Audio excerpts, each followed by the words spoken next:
कुमार आपका अपने channel education line में स्वागत करता हूं। आज हम फिर यहाँ उपस्थित हुए हैं एक नए टॉपिक के साथ, एक नए वीडियो के साथ।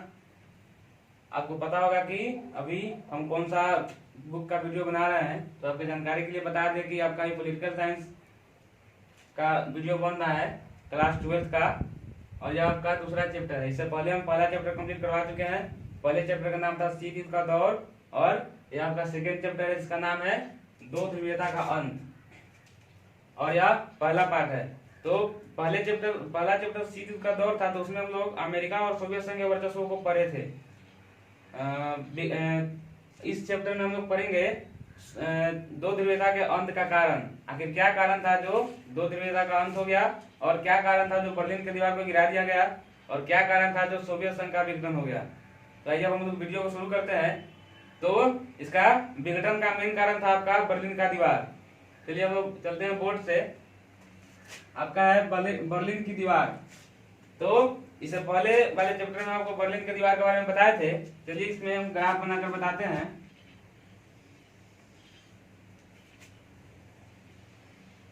यह आपका यूरोप था, और ये जो बीच में आपको दिखाई दे रहा है ये मतलब बर्लिन का दीवार है।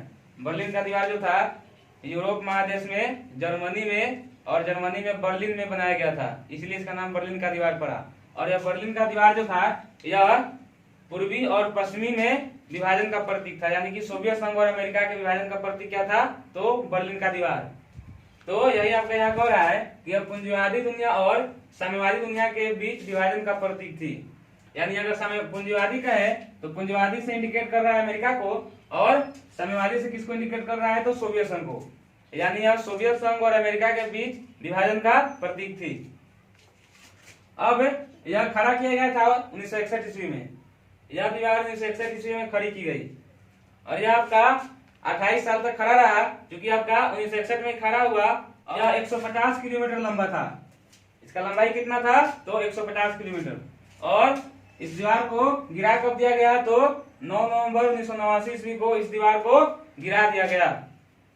और यहाँ से आपका दो ध्रुवीयता का अंत हो गया, और उसके बाद इस पर पूरा पर किसका कब्जा हो गया, तो अब अमेरिका का, क्योंकि सोवियत संघ उस समय कमजोर हो गया था, और अब बर्लिन का दीवार गिरा दिया गया, इसलिए अब इस पर पूरा पर किसका कब्जा हो गया, तो अमेरिका का। तो इस तरह से यही आपका था दो ध्रुवीयता का अंत, यानी कि किसी एक महाशक्ति का खत्म हो जाना और बर्लिन के दीवार का गिर जाना।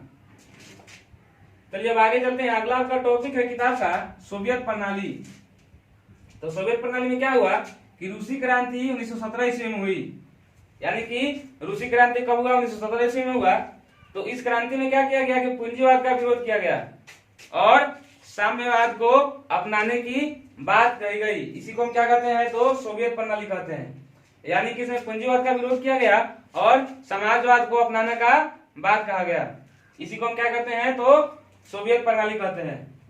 चलिए मैं ऐसा करता हूं कि आपको इतना समझ में आया होगा, और इतना में अगर कोई दिक्कत हो तो आप हमको कमेंट करके पूछ सकते हैं। तो इसको हम फिर कोशिश करेंगे कि अगले वीडियो में फिर डिस्कस करें। चलिए अब आगे चलते हैं इस पर। चलिए अब अगला आपका है यूएसएसआर। इसका पूरा नाम पहले जानते हैं, क्योंकि एग्जाम में बराबर पूछ देता है कि पूरा नाम बताए, तो पूरा नाम जानना बहुत जरूरी है। तो यू का मतलब यूनियन, और एस का मतलब सोशलिस्ट, फिर एस का मतलब सोवियत, और आर से रिपब्लिक, यानी कि union of socialist Soviet Republic. और इसका हिंदी नाम क्या होगा, तो समाजवादी सोवियत गणराज्य। और ये आपका अस्तित्व में कब आया, तो 1917 ईस्वी में। यह आपका अस्तित्व में कब आया, तो 1917 ईस्वी में। यानी कि सोवियत संघ कब बना, तो 1917 ईस्वी में। चलिए आगे चलते हैं। तो अब अगला आपका है पहली दुनिया के देश।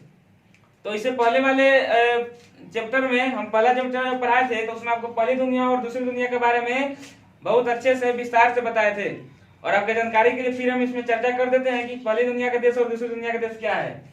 चलिए हम पहले जानते हैं पहली दुनिया का देश।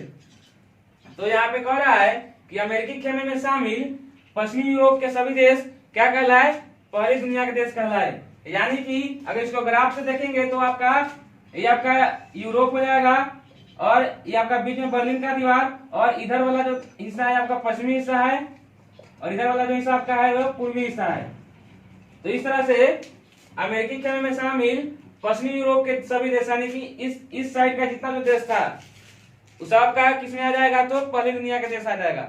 इसको हम पहली दुनिया के नाम से जानते हैं और इसको दूसरी दुनिया के नाम से जानते हैं। इसको आप लोग याद कर लीजिएगा, क्योंकि परीक्षा में हमेशा पूछ देता है कि पहली दुनिया के नाम से हम किसको जानते हैं। तो पहली दुनिया के नाम से अमेरिका को जानते हैं या पश्चिमी यूरोप को, और पूर्वी दुनिया दूसरी दुनिया के नाम किसको जानते हैं, तो पूर्वी यूरोप यानी कि सोवियत संघ को। चलिए अब अगला आपका है दूसरी दुनिया के देश। तो आपको जब पहली दुनिया आ गया समझ में, तो ये भी समझ में आए क्या होगा कि ये आपका पहली हो गया और ये आपका दूसरी हो गया। तो इसमें आपका कह रहा है कि सोवियत खेमे में शामिल पूर्वी यूरोप के सभी देश दूसरी दुनिया के देश कहलाए। यानी कि पूर्वी यूरोप में जो जो देश शामिल था, यानी कि सोवियत संघ में जो जो देश शामिल था, उन सबको हम कौन सा देश कहते हैं, तो दूसरी दुनिया का देश कहते हैं। तो यही आपका यहाँ पे कह रहा है कि सोवियत खेमे में शामिल पूर्वी यूरोप के सभी देश दूसरी दुनिया का देश कहलाए। तो इस तरह पहली दुनिया और दूसरी दुनिया में कोई दिक्कत नहीं होनी चाहिए। अगर दिक्कत हो तो आप हमको कमेंट करके पूछिए, हम फिर बताएंगे इसको। और अगला आपका है कि सोवियत संघ में कौन सा पार्टी का शासन था।